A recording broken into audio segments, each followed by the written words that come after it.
Hello everyone, Blue Star Saber once again here to review another One Piece chapter review, chapter 1189, King of the World.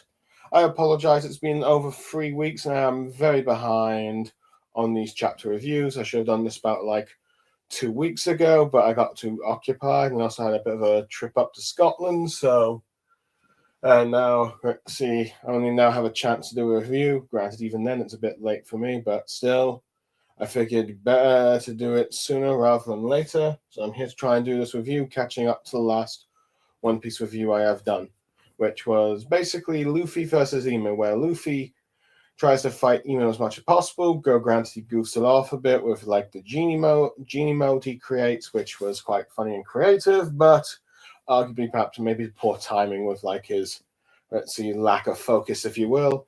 And Emu, of course, managed to easily defeat Luffy, claiming that Joy Boy was not as weak as you, if you will. So he ends up being defeated. Now we're trying to see if how Oda's going to get Luffy out of this one. Is he not actually defeated, or is he defeated but someone's going to come and rescue him?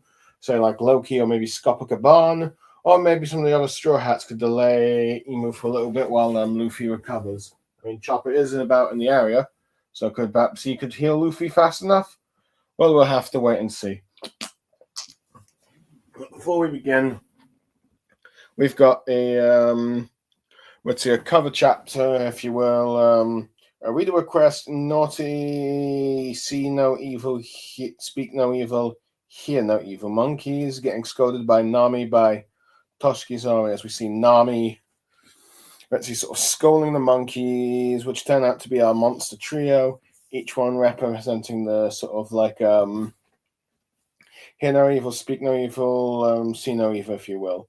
Luffy being the monkey that sees no evil, doing a sort of Nika-like laugh, if you will.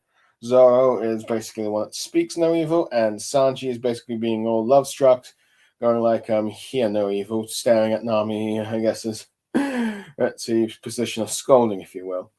Arguably, it's a nice, funny little cover. You can definitely see Nami doing this to the monster trio.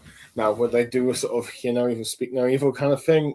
Maybe, but at the very least, I think Sanji would probably want to hear Nami's voice. But yeah, it's kind of funny just seeing Nami getting mad at monkeys wearing her dresses, which I could definitely see her being upset about. So yeah. Well, anyway, that is the part of the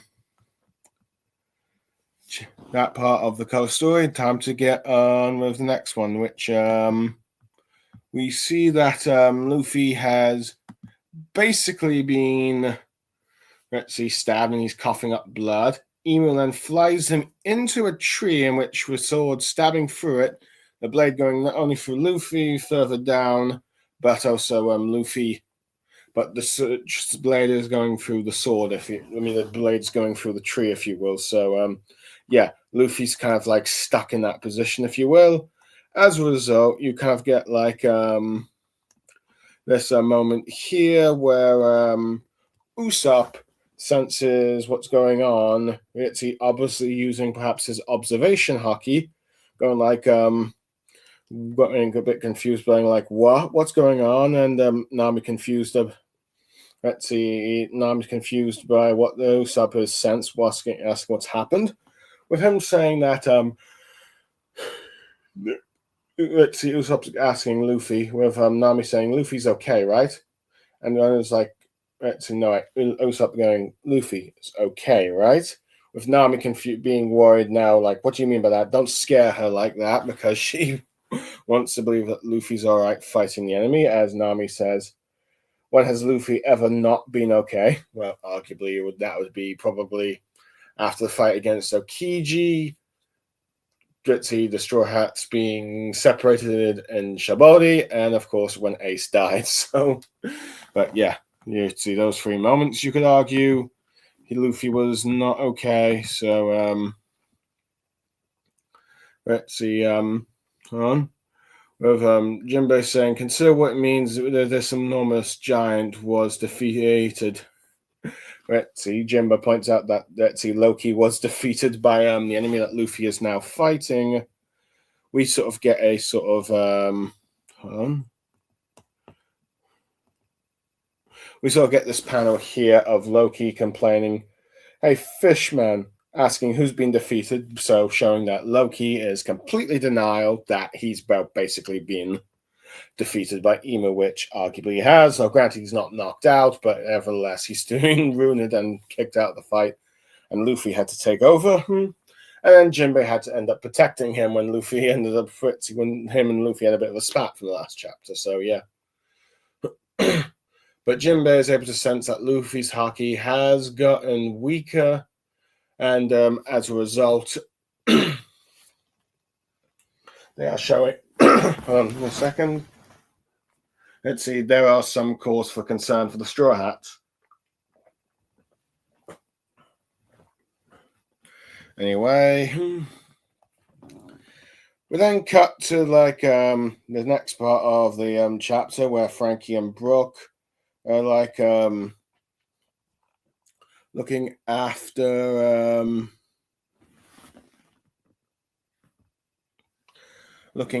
like Shuri, if you will, with Franky realizing that the ice is now melted, Brook calling out her name. Let's see. With Franky telling him not to heat her up too quickly. Let's see, but Brooks does a skull joke since he has no warm body. Let's see. Brook wanted to ask. Brook starts asking her questions like, "What happened 2 years ago? Was that you or was that not you?" and all that stuff. But Prince, of course, Shuri is still unconscious, if you will, and this is where you've got like I just realized it's the wrong image. I think, yeah, actually, it's not the right image, but hold on a sec.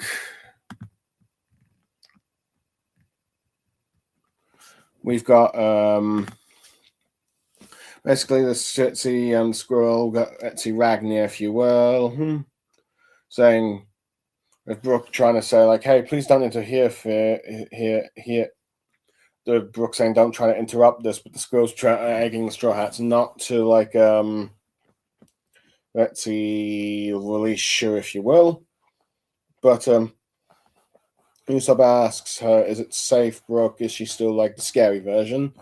Getting like his weapon drawn out, and then we see that Juden and Gerd have flying with Chopper on one of the ships, as I think someone cried out that we're going too fast. So Juden crashes into Loki here, and Chopper using his monster point guard point to make sure Gerd doesn't hurt herself, while Juden flies a bit over with like the ship. With Jimbo saying, "What are you guys trying to do?" Let's see, as someone calls out the trio's name, if you will. Gerd thinks how Chopper's guard point is cute, and he's like, "You can't bar me up with that, you jerk," if you will, which we're saying there's no time to waste, Loki, show me your wounds. Let's see, with her going all like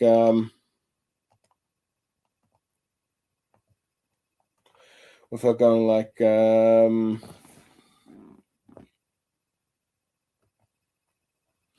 with her going like you're all bloody Loki, oh dear, with Loki then saying, "That's because you lot crashed into me."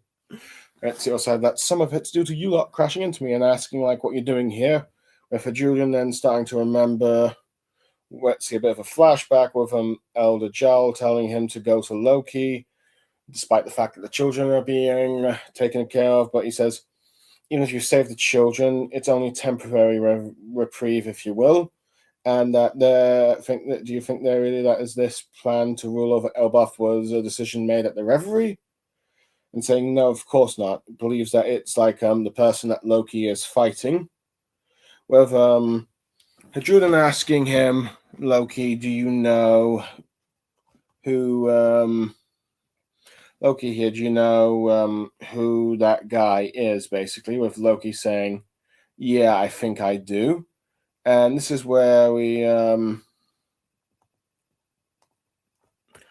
we get to the next part of the chapter where we see Emu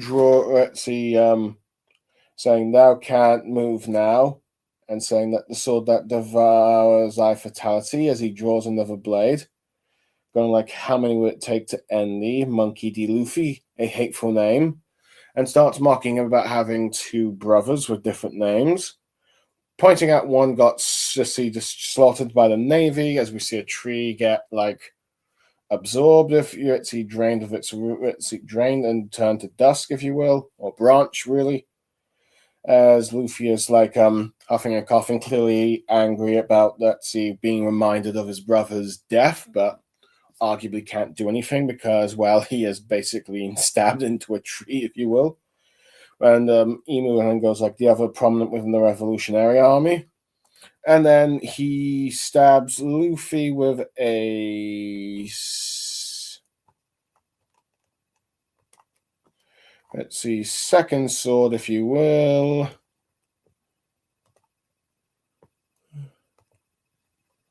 No, not that one.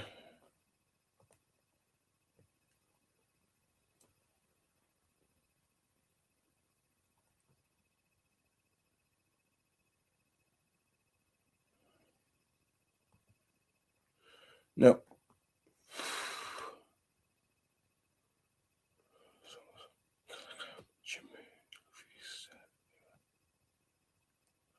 A second. Ooh, I think I've actually forgot to not actually. Let's see, save this image. Hold on.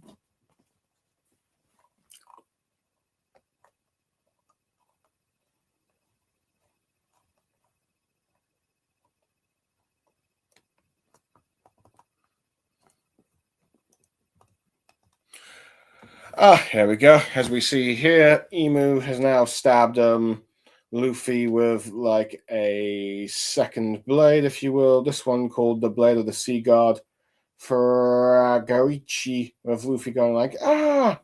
and saying, in any case, a set of most uncloth brothers, with as Luffy is covering up blood. So with Loki then trying to tell the Straw Hats that it and everyone there, the present, including Kanjurin, that it's got to be him, saying that he's the one that Shanks talked about.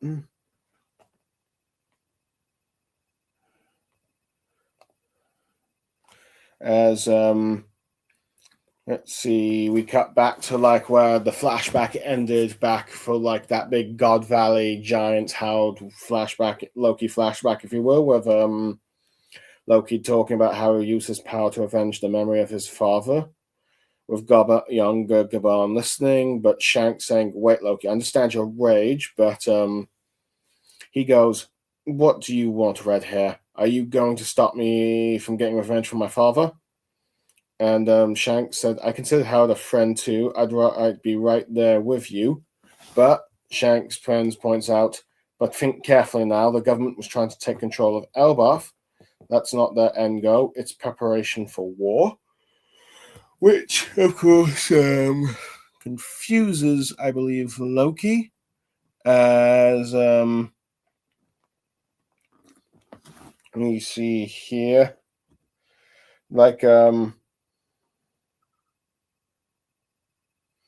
let's see, with him going like, "Huh? The world government's getting into some war with someone else." Going like, it isn't his problem. His father's died an unjust death, and soldiers were killed with him, and he wants vengeance for all the crimes and all that stuff. And it's like, and who's guilty? Shanks pointing out, who's guilty? Who you strike down? But Loki goes like, the world government, with him saying, the man who manipulated Harold was the king of the world, revealing that Shanks knows that, let's see, Emu exists, to revealing the title to like both Elder Jarrow and Loki. So basically, Shanks is confirmed to know that let's see, there is a Shanks knows that Emu exists, with Elder Jarrow confused, like let's see, what do you mean by that? Thinking that the whole concept of the world government is that there should be no king who with Skop-o-Gabon telling Shanks to be careful. But as we know, Skop-o-Gabon clearly knows about Emu, but because of the whole, let's see, he's the fact he knows like Joey Boy's polyglyphs, if you will. But Shanks is like, it's fine, no one will believe it. Loki going like, I guess that king is the culprit, so you take his head, and nice and simple. Revealing that Loki had an idea that there's like this single individual, and he finally got to face him, only to lose, of course. But Shanks warns him that the king's power is impossible to measure, telling that if you go to the Holy Land, the mystery will only deepen rather than come to light. Thinking that was simple. Someone else would have done it already. And this gets let's see, Han. And this gets Loki basically thinking about Rox, thinking that let's see, perhaps this was the enemy that Rox was preparing to face and all that stuff. This is the opponent Rox was trying to do.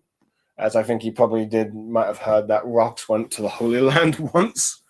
Let's see, so I wouldn't be surprised, and that's how he met his like father there. So who knows? Perhaps he realizes that let's see, Rox did do that, which makes me wonder that next time Loki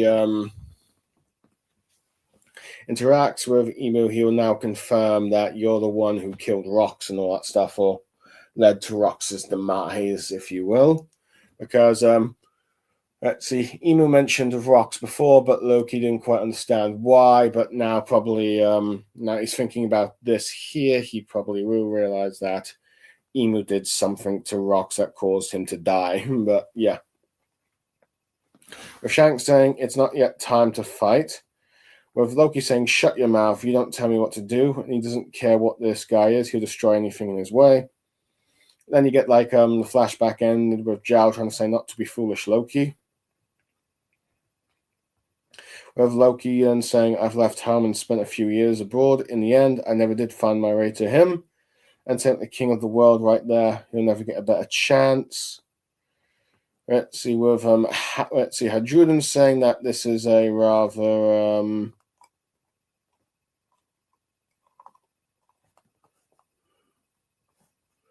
a simple idea of a plan, which Loki at first seems annoyed, but Hadruden says that he's got no problem with it, saying, give me a chance to avenge my father too.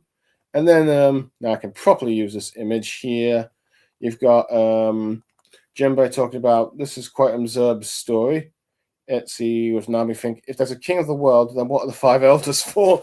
Not realizing that, let's see, they are basically just the, let's see, subordinates and the public face of the world government, rather than just like to make the world think that there is no king. But yeah. Also to probably do the governing that Emu doesn't really want to do. With Brock then shouting at Ragnar, saying, stop trying to interfere with you if you don't mind. With Chopper says, I froze her because she's dangerous. With like, what? You're the one who froze her. And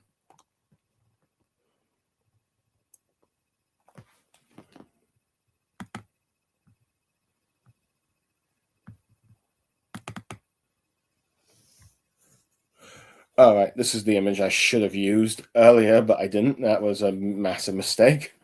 My fault there. Let's see, but anyway, that's not really the image I want to see show right now.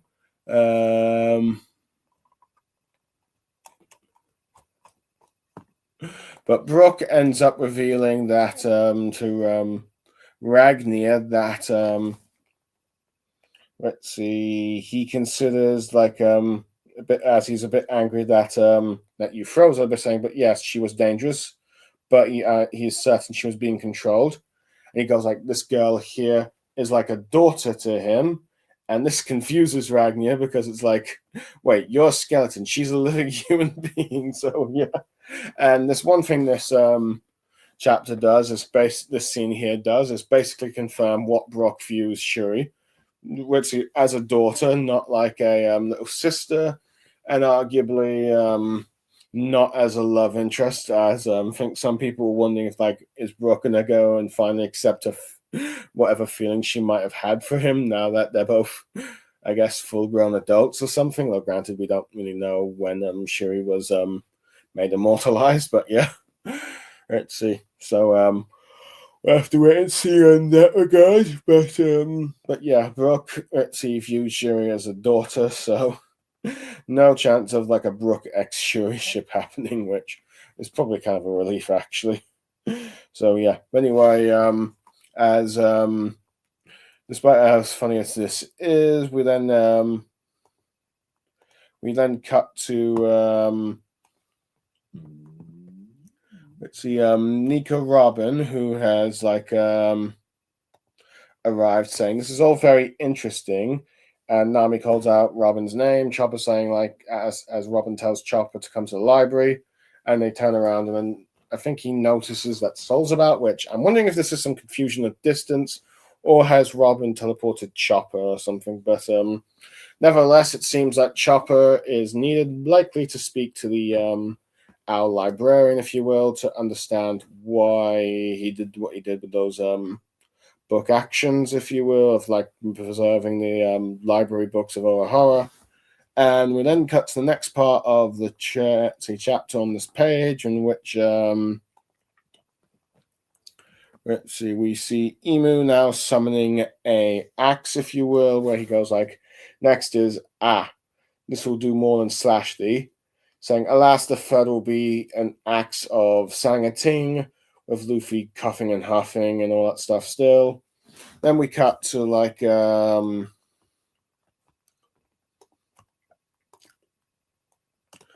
then of course cut to like the Sea Cloud port where Zoro is fighting Saint Summers, if you will, using the same move attack that apparently defeated King, the Free Sword Serpent 103 Mercies.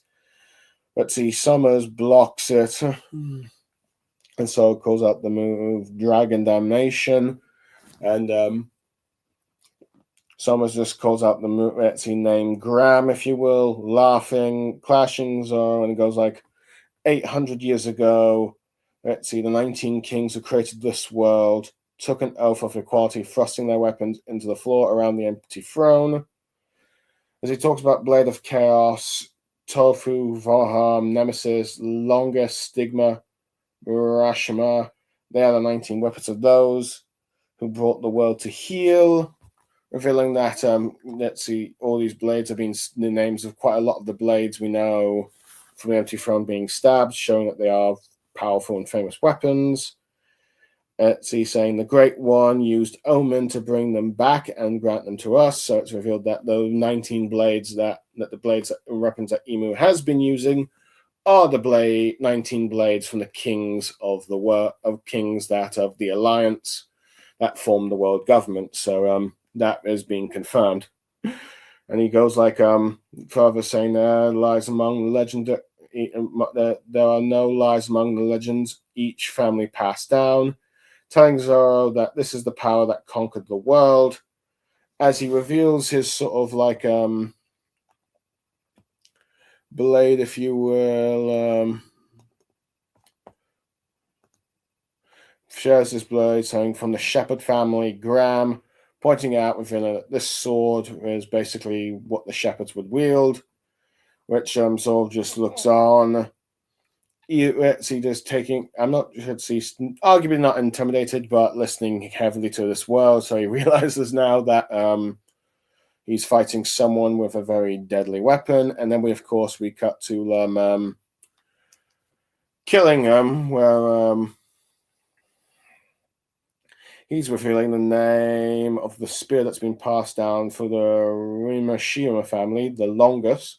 Sanji just looks on, listening to what his words is, probably not really caring either way, but realizing that this weapon is deadly. Anyway, and the chapter ends with this panel here of let's see, where Emo says, "Thou should be honored to die by the weapons that created the world." As Luffy is trying desperately to escape, Gabon blocks the axe, Emo's axe with his two axes. When Emo looks on, and Gabon, let's see, smiling, all dark and shaded, like ready to like seriously take on Emu, if you will, ending the chapter. So yeah. Anyway, now that that's gone for that long summary, time for my overall thoughts. Okay. I like that. Let's see, the chapter basically confirms that, yeah, Luffy was stabbed by Emu. This is some clone that some were theorizing. This isn't some double ganger like it was like substitution jutsu thing. No, Luffy has been stabbed.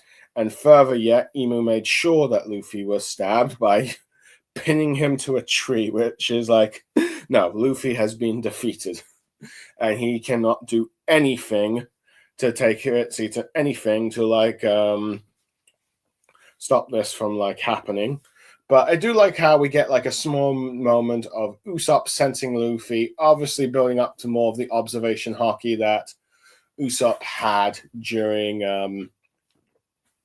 Dressrosa. And this does tell me that at some point in this arc, Usopp is going to get his moment to shine. I know a lot of people have been rather disappointed that Usopp wasn't like, let's see, a major player in the arc. But I think as long as he gets a moment in the arc, I think that is fine. Would I've liked more for Usopp in this arc? Yes, but arguably I think Elbach has been a pretty decent arc for like Straw Hat focus and also Straw Hat character growth and moments, or like, let's see, building up to power-ups, if you will. So we're getting to Usopp's moment now. At the very least, we know he's going to do some more observation haki thing. Now, will he do anything else with haki? I mean, Furo's, of course, Conqueror's haki, but we'll have to wait since he did lie about having it back in Wano, and we know that all of Usopp's lies eventually become true, but we'll have to wait and see in that regard. But I do like how, due to like Usopp sensing that Luffy might be in danger, this worries Nami, who cannot really tell. But yeah, I do like Nami's faith in Luffy, even though there are a few times Luffy has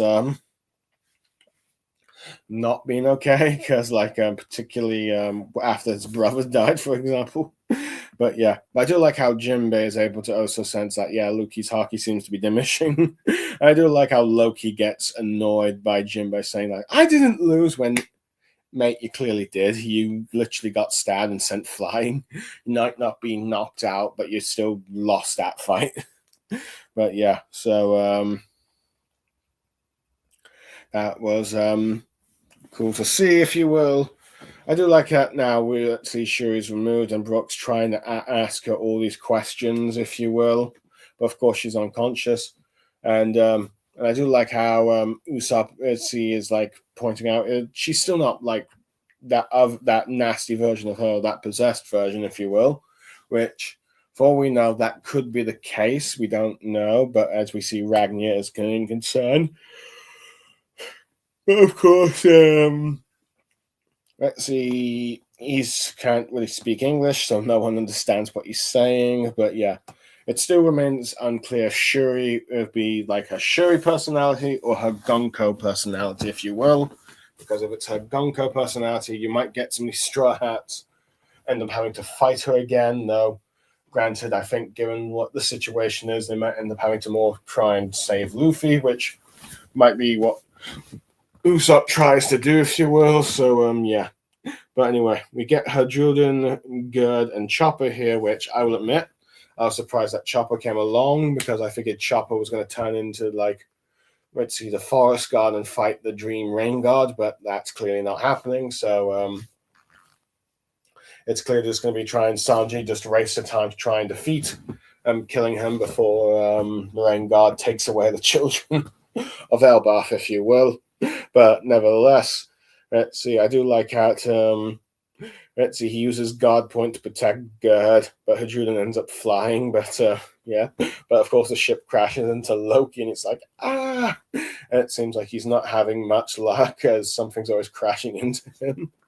With and now, arguably, of course, with Chopper here, we can actually have him translate what Ragnar is saying and all that sort of stuff, as we see later down in the chapter. So yeah. Anyway, where was I? Oh yeah. Let's see. I do like how Gerd's shown concern for Loki's wounds, but he goes like, "You gave me these wounds," so it's more like how when Luffy tried to help Loki, he just made things worse in a sense. So yeah, I do like how see Elder Jaro like tells Hadrudin to come here and like help Loki deal with like the let's see demon figure that they fought earlier, if you will, pointing out that he must be behind, let's see, the orders to come here, pointing out that, let's see, the kings at the referee would never approve of a mission of, like, let's see, of any sort to, like, go to try and conquer Elbaf or kidnap their children. It's clearly the work of, like, the Holy Knights acting on the orders of Emu. As we know, this is the case. And, so yeah, I do like how Elder Jaro points out that this isn't the elders. I wouldn't be surprised, as we saw later in the bit of the flashback, that Shanks did tell him about the King of the World, if you will. So I wonder if like Elder Jaro has put the pieces together, what Shanks was saying back then, and now realizing that okay, this is the King of the World. Let's see, we gotta stop him before he if we want to make sure that the children are safe, if you will. And Loki ends up asking, do you know that guy is?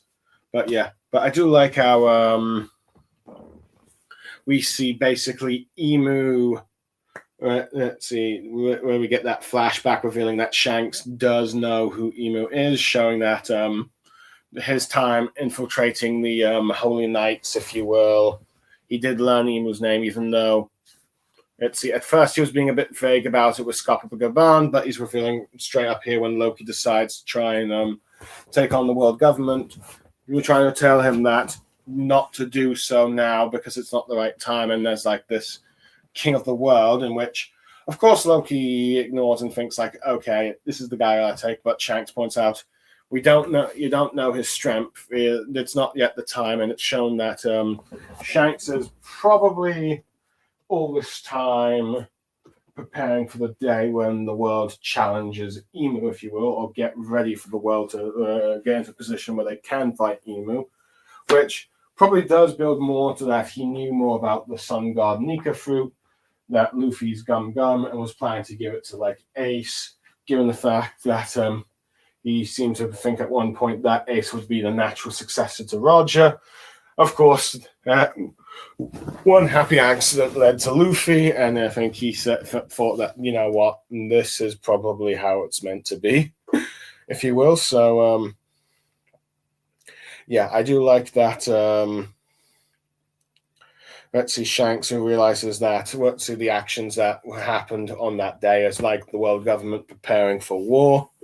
And I do like how Zhao's like, let's see, cannot seem to conceive the idea of the world government having a king on the top, given that that's against the whole principle of why they were formed in the first place. Though granted, I know some fans of like, let's see, how can this be inconceivable given how corrupt the world government is? But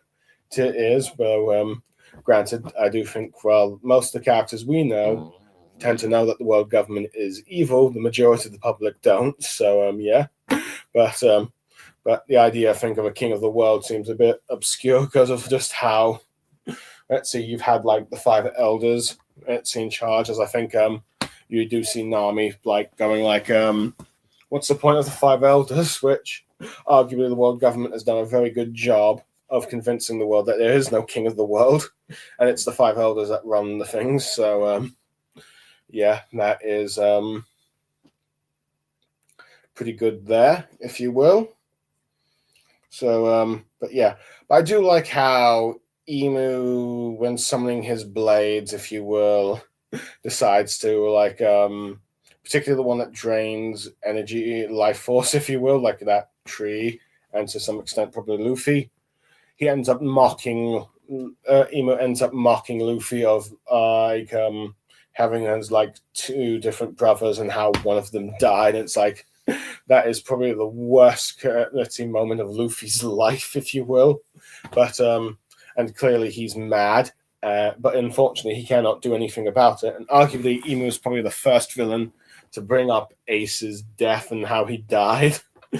Let's see, in front of him since Don Chinchao, with him saying how the Navy was smart to take him out, since he seems to be like the one with the potential.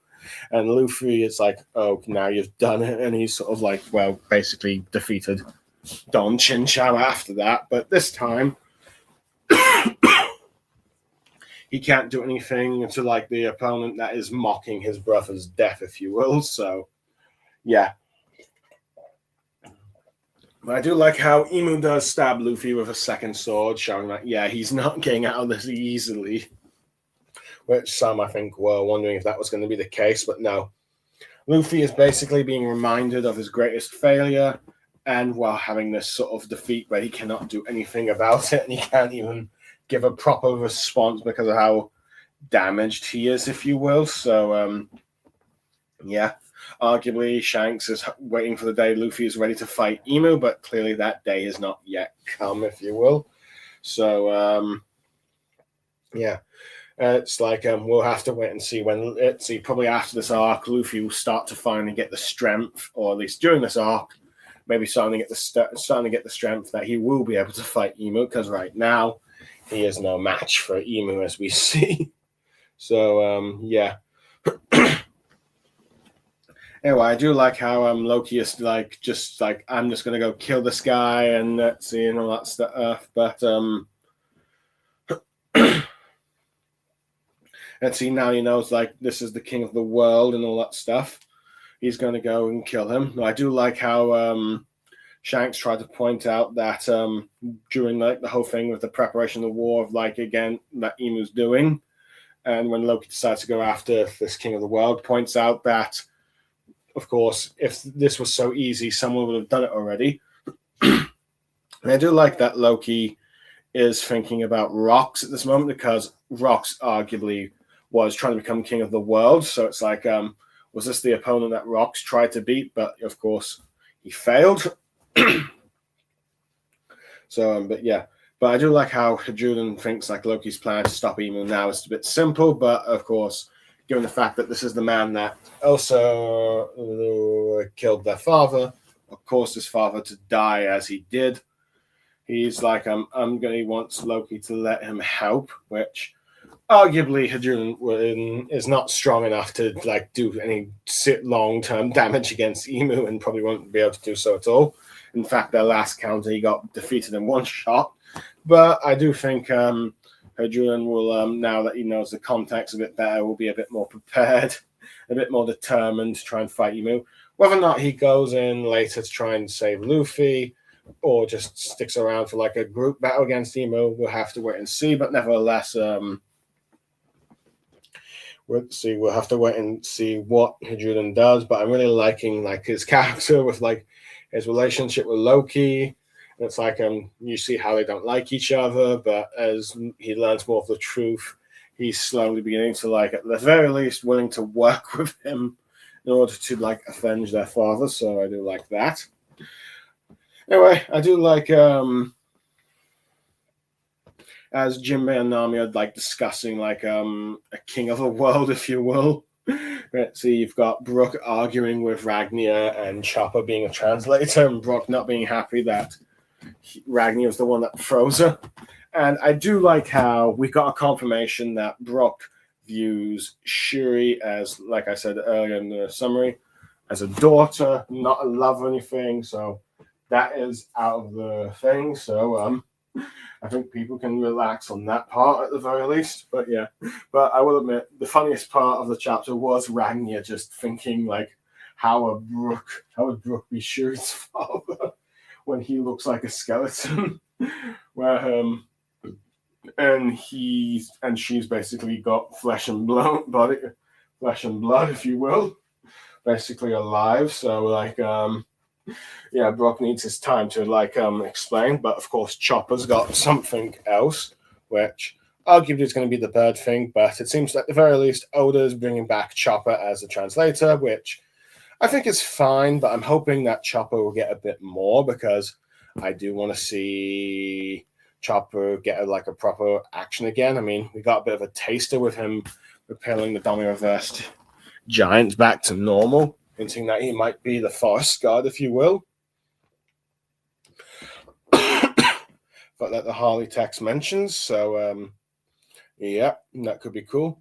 But anyway, I do like how Emu's, let's see, we got confirmation that Emu's weapons are from the 19 Kings, and let's see, fans are going back and forth, but Emu's throne room where the blades are, wondering what they are, and let's see, one of them, of course, is an axe. I do like how the power of these blades are emphasized as, let's see, Summers wielding one of these was able to repel off Zoro's attack that he used to defeat King, probably hinting that Summers is at very least, at this moment, stronger than King. And he goes on the history of the swords, explaining what they are. And this is the power of his one, which arguably these blades being the power to conquer the world, though granted, do their powers come from Emu or devil fruits, or were swords just more advanced then? But let's see, which we'll hopefully get some messages down the line of when this happened. But yeah, Summers having the family heirloom sword, if you will, at the very least, has been given permission by Emu to wield it. As arguably he probably keeps it for his own arsenal, but he can give the blades like his God's Knights and maybe the 5 Elders as well if he needs to give them to them. So yeah, but at the very least, I think this will be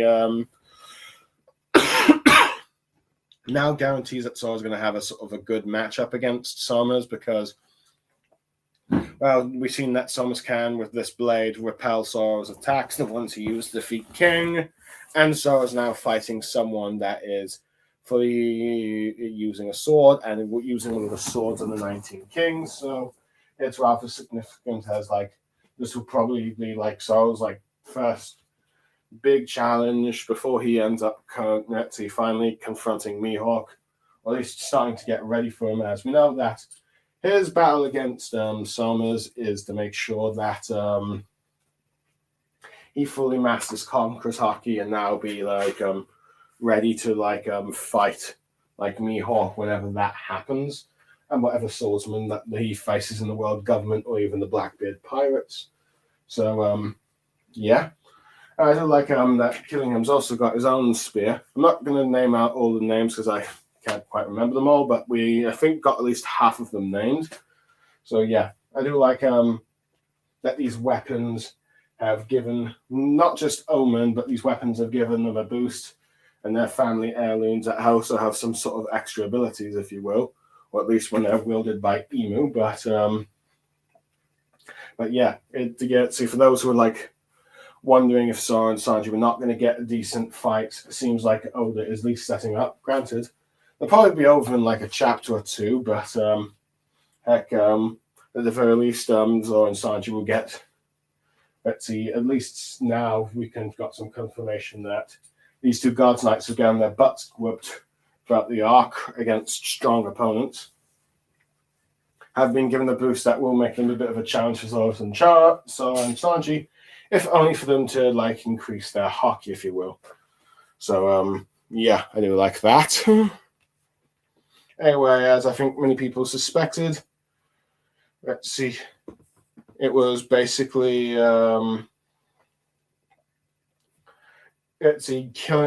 got Scopper Gaban to show up when